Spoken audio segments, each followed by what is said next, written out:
सुप्रभात बच्चों। ऑनलाइन कार्यक्रम में पुनः आपका स्वागत है। आज हम कक्षा 5वीं के हिंदी व्याकरण पाठ 1 भाषा और व्याकरण पढ़ने जा रहे हैं। भाषा और व्याकरण। आओ बैठो, कर लो बात, हंस लो, गा लो, लिख लो साथ। कथा कहानी या मन की बात, भाषा देती सब में साथ। बच्चों, जब मनुष्यों को आदि मानव कहा जाता था और उन्हें ठीक से बोलना नहीं आता था, उस समय इशारों या पत्थरों, चट्टानों, पेड़ की शाखाओं आदि पर संकेत चिन्ह बनाकर संकेतों से बात करना शुरू किया। धीरे धीरे भाषा का विकास प्रारंभ हुआ। भाषा। प्यारे बच्चों, आपके बहुत से मित्र होंगे, आप उनसे बातचीत भी करते होंगे और वह भी अपने विचार बताते होंगे। आपके माता पिता, भाई बहन भी आपस में बातचीत करते होंगे। दूरभाष द्वारा या पत्र के द्वारा अपने दूर बैठे रिश्तेदारों, सगे संबंधियों से बातें भी करते होंगे। इस प्रकार हम कह सकते हैं कि अपने विचार एक दूसरे तक पहुंचाने के माध्यम को भाषा कहते हैं। चलिए बच्चों, मेरे साथ पुनः दोहराएं। अपने विचार एक दूसरे तक पहुंचाने के माध्यम को भाषा कहते हैं। बहुत अच्छे। भाषा के रूप। मौखिक भाषा, लिखित भाषा। पहला, मौखिक भाषा। जब हम परस्पर अपने मन के विचारों को बोलकर व सुनकर प्रकट करते हैं तो उसे मौखिक भाषा कहते हैं। जैसे भाषण, बातचीत, गाना, कविता पाठ आदि। दूसरा, लिखित भाषा। जब हम अपने मन के विचारों या भावों को लिखकर या पढ़कर प्रकट करते हैं तो उसे लिखित भाषा कहते हैं। जैसे पत्र, समाचार, ईमेल, पुस्तक, लघु संदेश, निबंध लेखन, साहित्य आदि।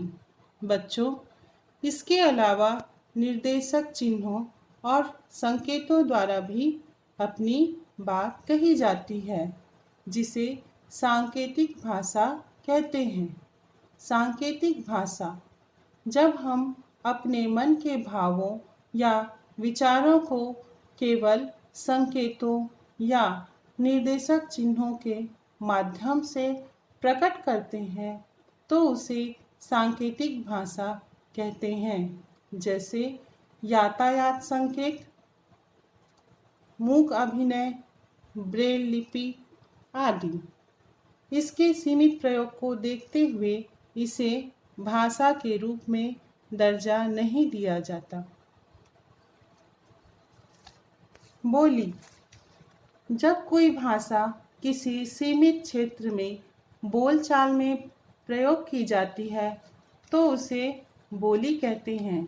जैसे छत्तीसगढ़ में छत्तीसगढ़ी, हरियाणा में हरियाणवी आदि। बच्चों, आप लोग भी कई बोलियों के बारे में जानते होंगे। अपने माता पिता से पूछकर विभिन्न बोलियों की सूची बनाएं। मातृभाषा। बच्चा जो भाषा सबसे पहले अपने परिवार में सीखता है उसे मातृभाषा कहते हैं। जैसे पंजाबी परिवार में पले बढ़े बच्चे की मातृभाषा पंजाबी है। बच्चों, आपकी मातृभाषा क्या है? राजभाषा। राजकीय या सरकारी कामकाज की भाषा को राजभाषा कहा जाता है। हिंदी को राजभाषा का दर्जा 14 सितंबर 1949 को दिया गया। अंतर्राष्ट्रीय भाषा। दुनिया भर में अंग्रेजी को अंतर्राष्ट्रीय भाषा के रूप में मान्यता प्राप्त है, क्योंकि यह विश्व की सर्वाधिक प्रचलित भाषा है। लिपि। बच्चों, मौखिक ध्वनियों को जिन निश्चित चिन्हों द्वारा लिखकर प्रकट करते हैं, उन्हें हम लिपि कहते हैं, या भाषा के लिखने के तरीके या ढंग को लिपि कहते हैं। प्रत्येक भाषा की अपनी लिपि होती है, जैसे हिंदी भाषा की लिपि देवनागरी, संस्कृत भाषा की लिपि देवनागरी, पंजाबी की लिपि गुरुमुखी, अंग्रेजी की लिपि रोमन और उर्दू की लिपि फारसी। व्याकरण, जिसे अंग्रेजी में ग्रामर कहा जाता है, भाषा को शुद्ध रूप में बोलना, लिखना, पढ़ना सिखाने वाली नियमावली व्याकरण कहलाती है। बच्चों, चित्रों के नीचे लिखे वाक्यों को पढ़िए। पहले चित्र में 2 बच्चे खेल रहे हैं। उसमें लिखा है बच्चा खेल रहा है। दूसरे चित्र में गाय घास खा रहा है। बच्चों, पहले चित्र में वचन संबंधी अशुद्धता है। इसे हम शुद्ध लिखेंगे, बच्चे खेल रहे हैं।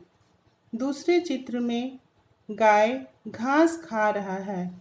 इसमें लिंग संबंधी अशुद्धता है। इसे हम गाय घास खा रही है लिखेंगे।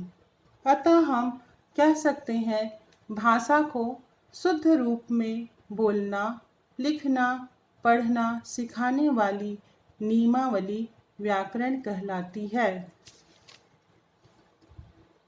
अभ्यास कार्य। बच्चों, अब इस पाठ पर आधारित अभ्यास कार्य स्वयं से करेंगे। नीचे दिए गए स्थान पर भारतीय राज्यों, देशों के नाम और वहाँ बोली जाने वाली भाषा लिखो। प्रश्न 2, नीचे लिखे हुए भारतीय राज्यों की बोलियों के नाम लिखो। हरियाणा, बिहार, छत्तीसगढ़, राजस्थान। धन्यवाद।